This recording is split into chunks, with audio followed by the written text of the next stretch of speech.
Ce matin, je me suis levé avec un mauvais pressentiment. Le jour était maussade et j'avais mal aux dents. J'ai pris un Doliprane et j'ai regardé dans le ciel pour voir voler un oiseau qui planait en rond. Les nuages étaient gris et il manquait de pleuvoir. J'ai voulu ouvrir la fenêtre pour faire entrer un peu d'air et ventiler la pièce. J'ai fait couler un café dans ma bouteille décapitée. J'ai décongelé une baguette et fait griller des tartines. J'ai ouvert le frigo mais j'avais plus de beurre. Je l'ai fini avec les haricots d'hier. J'ai mis de la musique, le premier album d'Arsenic. Je suis old school, c'est pas chez moi que t'entendras Big Flo et Oli. J'ai fait un brin de toilette, je me suis lavé ce qui reste de Chico dans le lavabo. J'ai regardé ma gueule dans le miroir, c'est fou ce que je me trouve pas beau. J'ai mis la télé sans le son pour fixer mon regard sur quelque chose. J'ai roulé un dose B, je l'ai fumé et je me suis allongé sur le canapé. Tout commençait normal mais j'avais toujours l'impression que ça allait finir mal. Je sais pas pourquoi, des fois tu le sens.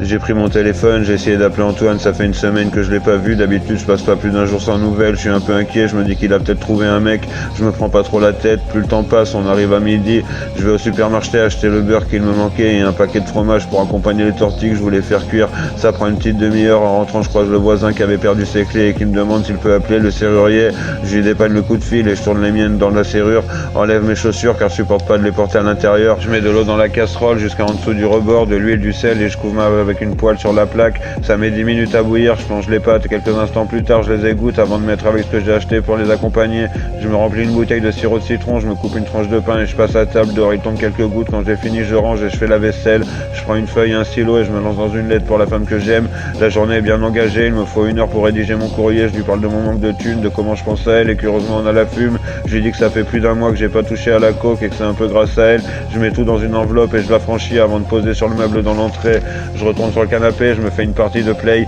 j'arrive pas à me détendre, toujours cette mauvaise sensation, j'essaye de faire une sieste mais pas moyen de m'endormir, alors je reprends mon bloc de correspondance et j'essaye d'écrire un texte sur ce qu'on ressent quand on se sent rejeté, parce que croyez-le, ce sentiment je l'ai subi plus qu'à mon tour, je mets un album de Zebda pour m'inspirer, je peux pas blairer Dieudonné, pourtant je commence par ça va pas être possible, je me creuse le crâne et finalement je finis mon slam et j'essaye d'appeler Antoine, toujours sur répondeur, je regarde ma montre, il est 4h, je me fais bien chier mais c'est tous les jours la même, alors c'est pas comme si j'étais pas habitué, voilà j'ai fait mes bails, comment je peux m'occuper, on sonne à la porte, de l'autre côté c'est Anne, la soeur de mon pote qui décroche pas, elle est en noir, elle est en larmes, à peine j'ai ouvert qu'elle se jette dans mes bras, elle me dit qu'hier son frère s'est pendu à un arbre dans un terrain vague, on a retrouvé sur lui 3 scannants, son passeport et une lame, la terre s'effondre, si j'avais pas mon toit au-dessus de la tête, je croirais s'il était frappé par la foudre, je la serre contre moi, je sais pas quoi dire, en fait c'était ça que je sentais pas, mon pote s'est suicidé, je le reverrai jamais.